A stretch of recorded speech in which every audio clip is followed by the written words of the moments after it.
This video, I'm going to be breaking down the new route commit feature in College Football 26 and why it is the most effective way to be playing defense right now. Now, if you guys are new to the channel, I do videos every single day on college football, and when Madden comes out, I'll be doing Madden as well. And basically, we're going to be talking today about a new feature that they added into the game that is known as the route commit feature.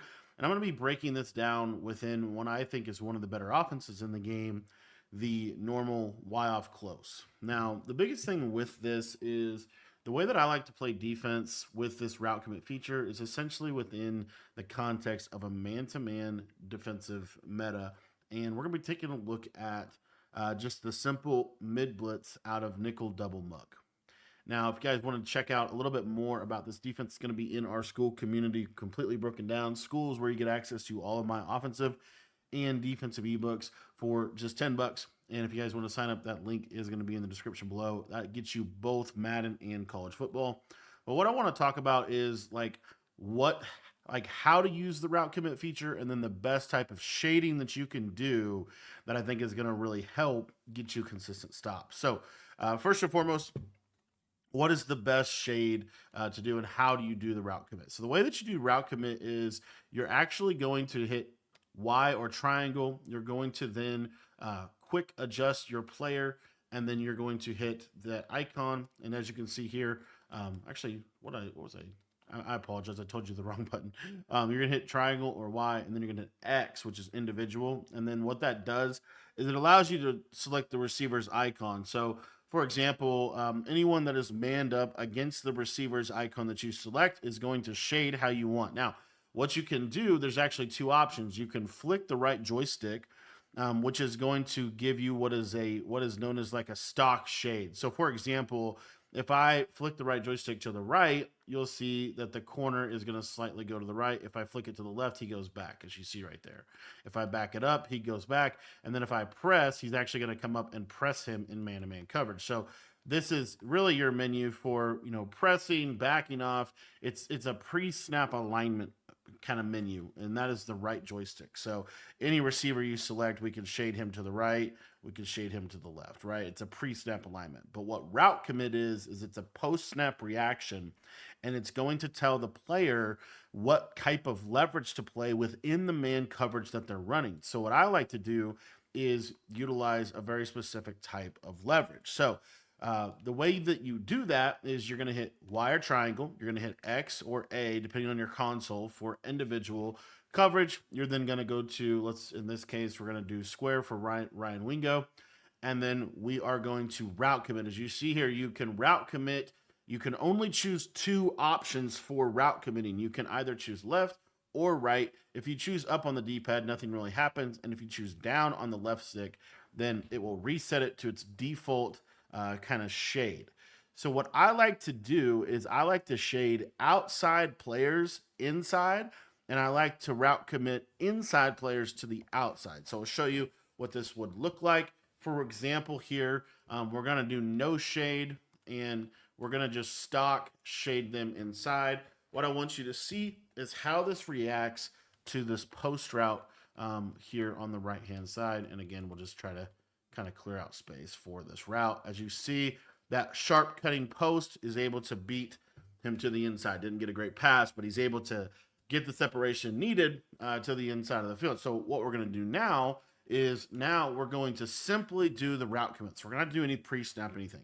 So we're going to get triangle, X, square for Ryan Wingo, and then we're going to hit inside on our left stick. You see he doesn't move, so there's also no tell that we're doing that. And what you're going to see now is that when they run this play, Ryan Wingo on this post route, you're going to see that he is going to get played perfectly, and he's not really going to be able to throw that. At worst, it's going to be a catch knockout. So as you see there, you're able to really overcommit to whatever you want. Now that being said, there is obviously a trade-off. And so this is why it comes back to understanding what they're actually going to run on you. So the trade-off is if I was to shade him inside, now we're going to put him on like a comeback route or a corner route, for example. And what you're going to see here is when we isolate this, he is going to be able to win to the outside. Didn't actually win that great. And that's where we wanted to talk about understanding why you're shading certain receivers to certain spots. You are trying to predict the type of routes that they are going to run. And in general, most of the time, outside receivers, because they removed speed outs from outside receivers, most of the time when they're trying to beat man coverage, what are the man coverage beating routes? On the inside receivers, receivers like tight ends, slot receivers, there are a couple of really popular man beating routes. The first one is a zig. The second one is a corner route. The third one is a slot fade if you're playing cover zero. So all of those routes, if you think about it, and also a speed out, all of those routes go to the outside of the field. So literally it's things like this. So if you take a look at my offensive play call here, you're going to see we're going to get a zig here. We might do a speed out over here. We might do a corner route to the tight end. You see what I'm saying? And then the running back, it's actually the kind of opposite. I think most common, it's going to be this Texas route or a running back in route. That being said, on the outside receiver, like Ryan Wingo here, the most popular routes to beat man are going to be curl routes. They're going to be post routes. They're going to be smart routed or deep in routes. Those are the popular routes. So what you want to do here is you want to shade your inside receivers. This is provided, obviously, that they are, this is provided, that they're not just, killing you with a slot post or something. If they are, you can obviously shade them inside. But you want to, in general, shade your slot receivers and your tight ends. You want to route commit them to the outside. So how are we going to do that? We're just going to go through and we're just going to select the icon and we're going to shade all of them outside. We're not universally shading. We are individually shading. That is so important. And then the running back, I like to individually shade him inside. And then the outside receiver, I like to individually shade him inside. And this gives you the proper leverage to play all of the receivers on the field. And so what you're going to see here is the zig is going to be defended. The corner route is going to be defended. The post route is going to be defended, right? Everything gets bagged because we've chosen the proper shading. Now, that being said, what you have to be ready for is your user responsibility within a man-to-man coverage based on the shading that you selected. So if we go back to kind of this original example where we're shading the slot receivers to the outside, we're shading the tight end to the outside, then what we need to be ready for is this post, or not post, I'm sorry, slant route to the slot receiver. So one of the best things you can do is, in my opinion, take one of these, like if you're just sitting four, one of the best things you can do here is you can have one of these guys be in either a hook or a purple so that they can help play over the middle of the field. I like two hook curls. You could do a purple and a hook curl. It doesn't really matter. But anyways, it's up to you, of course. But if I'm only sitting four, I think this is a great way to play defense because you don't really get beat over the top in this game, especially if you're backed off in your man coverage. And so as long as you have the right underneath zones, it becomes really, really good. So you're going to see here, we have a slant. We might have a tight end drag. We might have a streak, right? These are popular routes. So again, this is why I might want to have like a hard flat here. But what you're going to see is if I use with this, the slant is going to kill him. As you see right there, the slant kills him. So I have to, as a user defender, be ready for that. So you'll see this right here. And if they're running a lot of slants, that's something that you need to kind of adjust to. And maybe you don't route commit to the outside on that specific receiver. But as you see here, by having these two underneath zones, it really helps kind of prevent where I could get beat over the middle of the field. My user's able to take that away. And as you see, we play, pretty good defense.